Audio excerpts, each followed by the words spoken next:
नमस्कार, market top 20 में आपका स्वागत है। मेरा नाम है विकास और यहां से अगले 15 मिनट में हम बाजार की सारी बड़ी खबरों को करेंगे कवर। बाजार के पूरे एक्शन को रखेंगे आपके सामने और कल की तैयारी भी कराएंगे। चलिए शुरुआत करते हैं आज की सबसे बड़ी खबर, आज की पहली खबर यानी इंडेक्स की मूवमेंट के साथ। हफ्ते के पहले कारोबारी दिन शेयर बाजार में दायरे में कारोबार देखने को मिला। निफ्टी आज 24,600 के करीब सपाट बंद होता हुआ नजर आया। वहीं आज रियल्टी, आईटी और ऑटो शेयरों ने बाजार को सपोर्ट दिया, तो सरकारी बैंकों, ऑयल एंड गैस और फार्मा शेयरों ने आज बाजार पर दबाव बनाने की कोशिश की। टाइटन का शेयर करीब 3% चढ़कर आज निफ्टी का टॉप गेनर रहा। निफ्टी बैंक में आज सुस्ती का ही रुख रहा। निफ्टी बैंक करीब 60 अंक गिरकर 57,700 के करीब बंद हुआ। सरकारी बैंकों ने आज प्राइवेट बैंकों के मुकाबले ज्यादा दबाव निफ्टी बैंक के ऊपर बनाया। केनरा बैंक का शेयर करीब 2% लुढ़ककर आज इंडेक्स का टॉप लूजर रहा। इसके अलावा एसबीआई और बैंक ऑफ बड़ौदा के शेयरों में भी 1 से 2% की गिरावट देखने को मिली। रियल्टी शेयरों में आज जोरदार खरीदारी देखने को मिली है। निफ्टी रियल्टी इंडेक्स आज करीब 2% चढ़ा। इंडेक्स के 10 में से 9 शेयर आज हरे निशान में बंद हुए। ब्रिगेड एंटरप्राइजेस का शेयर करीब 4% चढ़कर इंडेक्स का टॉप गेनर रहा। इसके अलावा फीनिक्स मिल्स और डीएलएफ के शेयर भी आज करीब 2.5 से 3% ऊपर बंद हुए। मेटल शेयरों में भी आज अच्छी तेजी देखने को मिली है। निफ्टी मेटल इंडेक्स आज करीब 0.5% चढ़ा। इंडेक्स के 15 में से 9 शेयर आज हरे निशान में बंद हुए। वेदांता का शेयर 2% चढ़कर इंडेक्स का टॉप गेनर रहा। वहीं जिंदल स्टील और टाटा स्टील के शेयरों में भी आज 2% तक की तेजी देखने को मिली। इसके अलावा नाल्को का शेयर भी 1% ऊपर बंद हुआ। आईटी शेयरों में भी आज खरीदारी देखने को मिली है। निफ्टी आईटी इंडेक्स आज हरे निशान में बंद हुआ। इंडेक्स के 10 में से 7 शेयर आज तेजी में रहे। एलटीआई माइंट्री का शेयर करीब 3% चढ़कर इंडेक्स का टॉप गेनर बना। इसके अलावा कोफोर्ज और इंफोसिस के शेयरों में भी 1 से 2% का उछाल देखने को मिला। हालांकि इसके उलट टीसीएस का शेयर आज करीब 0.5% गिरकर बंद हुआ। सरकारी बैंकों में आज भारी बिकवाली देखने को मिली। निफ्टी पीएसयू बैंक इंडेक्स आज करीब 1% से ज्यादा लुढ़का। इंडेक्स के 12 में से 11 शेयर आज लाल निशान में बंद हुए। बैंक ऑफ इंडिया का शेयर 2% से ज्यादा गिरकर इंडेक्स का टॉप लूजर बना। वहीं bank of Baroda, Canara bank और एसबीआई के शेयरों में 1 से 2% की गिरावट रही। इसके अलावा पीएनबी का शेयर भी 1% लुढ़ककर बंद हुआ। ऑयल एंड गैस शेयरों में आज बिकवाली का रुख रहा। Nifty oil and gas index आज करीब 0.5% लुढ़का। इंडेक्स के 15 में से 10 शेयर आज लाल निशान में बंद हुए। चेन्नई पेट्रोलियम का शेयर करीब 3% टूटकर इंडेक्स का टॉप लूजर बना। वहीं गेल और एमजीएल के शेयरों में भी आज 1.5% तक की गिरावट देखने को मिली। एफएमसीजी शेयरों पर भी आज दबाव देखने को मिला। निफ्टी एफएमसीजी इंडेक्स आज लाल निशान में रहा। इंडेक्स के 15 में से 9 शेयरों में गिरावट दर्ज हुई।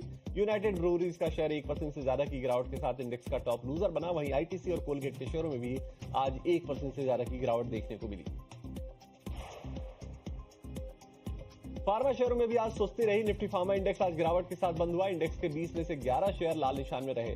ल्यूपिन का शेयर 4% से ज्यादा टूटकर इंडेक्स का टॉप लूजर बना। इफ्का लैब का शेयर भी 2.5% से ज्यादा लुढ़का।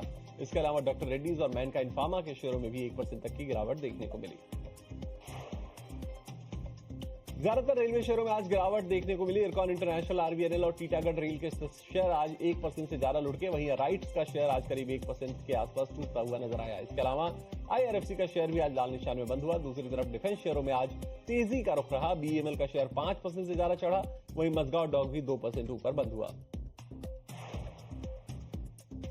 इन्फो एज में आज नतीजों के बाद अच्छी तेजी देखने को मिली। शेयर करीब 4% चढ़ा। कंपनी का कंसो मुनाफा सालाना आधार पर 296 करोड़ से बढ़कर 446 करोड़ पर पहुंच गया।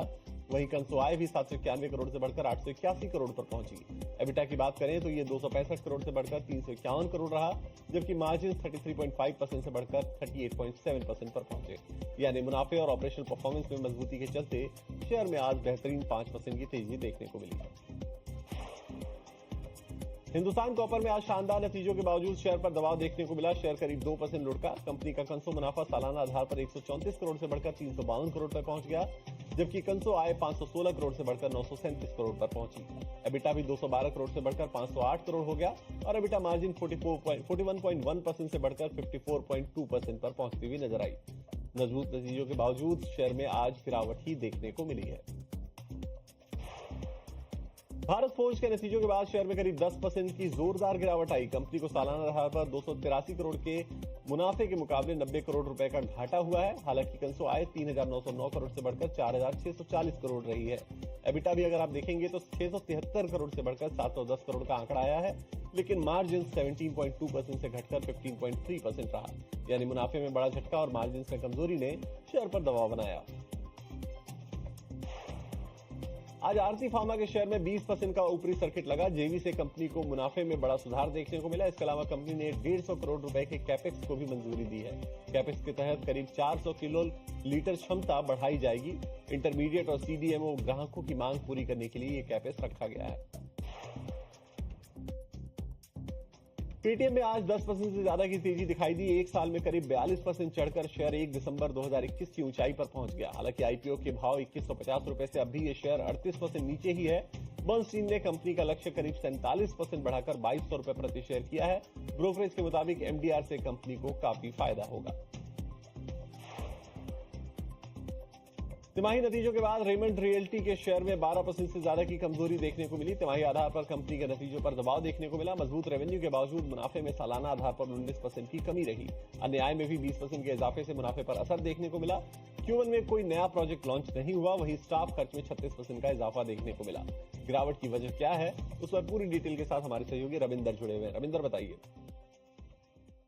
जी बिल्कुल, रेमंड रियल्टी का स्टॉक जो आज काफ़ी फोकस में। अगर नंबर्स की बात करें, नंबर्स तो काफ़ी अच्छा है। कंपनी के ओवरऑल रेवेन्यू की बात करें तो रेवेन्यू में 38.4% की ईयर ऑन ईयर बेसिस पर ग्रोथ देखने को मिली। यहाँ पर अगर बात करें एबिटा की, तो एबिटा भी जो ऑलमोस्ट डबल से ज़्यादा हुआ है, 61 करोड़ से करोड़ जो 105% per year on year basis पर ग्रोथ देखने को मिली।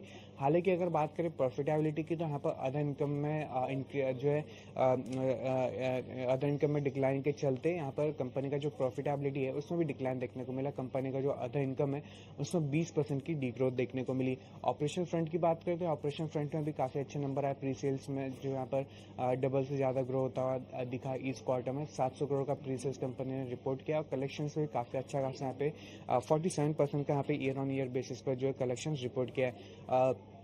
अगर बात करें FY27 के लिए, तो FY27 के लिए मैनेजमेंट का जो गाइडेंस है वो भी काफ़ी स्ट्रांग है।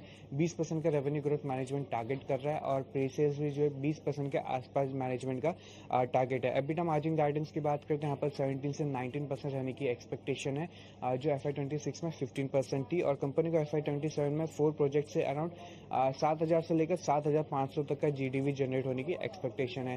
सो यहाँ पर अगर नंबर्स की बात करें, नंबर्स तो काफ़ी स्ट्रांग थे, लेकिन प्रॉफिटेबिलिटी में जो डिक्लाइन देखने को मिला। और साथ ही साथ कंपनी ने Q1 FY27 में एक भी नए प्रोजेक्ट लॉन्चेस नहीं किए, जिसके चलते स्टॉक में आज जो है डिक्लाइन देखने को मिल रहा है। चलिए आगे बढ़ते हैं। एनएलसी इंडिया के शेयर में आज 6% की गिरावट देखने को मिली। कमजोर तिमाही नतीजों के बाद शेयर टूटा है। Q1 में मुनाफे में करीब 39% की बड़ी गिरावट से शेयर पर दबाव देखने को मिला। रेवेन्यू में अनुमान से कम ग्रोथ दर्ज हुई। 1454 करोड़ रुपए की एक मुश्त से अर्निंग पर दबाव बढ़ा है। बीएसई के शेयर में आज 4% की तेजी देखने को मिली। नुवामा के मुताबिक बीएसई निफ्टी 50 में विप्रो की जगह ले सकता है। इंडेक्स में शामिल होने की उम्मीद से पैसिव फंड्स की खरीदारी संभव है। सितंबर में इंडेक्स में होने वाले बदलाव में निफ्टी में एंट्री इस शेयर की हो सकती है। बीएसई का free float market cap Nifty 50 entry के लिए पर्याप्त है। निफ्टी 50 में एंट्री पर करीब $741 मिलियन का पैसिव फंड इनफ्लो इस शेयर के अंदर संभव है। ज्यादातर अडानी ग्रुप कंपनियों के शेयरों में आज गिरावट ही देखने को मिली है। अंबुजा सीमेंट्स का शेयर आज करीब 1% लुढ़का। वहीं अडानी पोर्ट्स के शेयर में भी 1% की गिरावट देखने को मिली। इसके अलावा एसीसी और अडानी एंटरप्राइजेस के शेयरों में भी आज लाल निशान में ही कारोबार होता हुआ नजर आया। चलिए अब जरा रुख करते हैं कल के बड़े इवेंट्स की तरफ। कल निफ्टी की वीकली एक्सपायरी है। उसके अलावा कल ईसैब इंडिया, गुजरात गैस और जाइडस लाइफ के नतीजे आएंगे। इसके अलावा Bata India, MRF, pi industry समेत 35 अन्य कंपनियों के नतीजे भी कल आएंगे। वहीं आशियाना हाउसिंग, जेएनके बैंक और मनापुरम फाइनेंस के बोर्ड में फंड जुटाने पर विचार भी होने वाला है। प्राइमरी मार्केट में कल मिल्की मिस्ट डेयरी फूड का आईपीओ भी खुलने वाला है, जिस पर आपको नजर रखनी चाहिए। मार्केट टॉप 20 में फिलहाल इतना ही। एक छोटे से ब्रेक के लिए हम यहाँ रुकेंगे, लेकिन ब्रेक के बाद भी टीना स्वदेश पर खबरों का सिलसिला लगातार जारी है।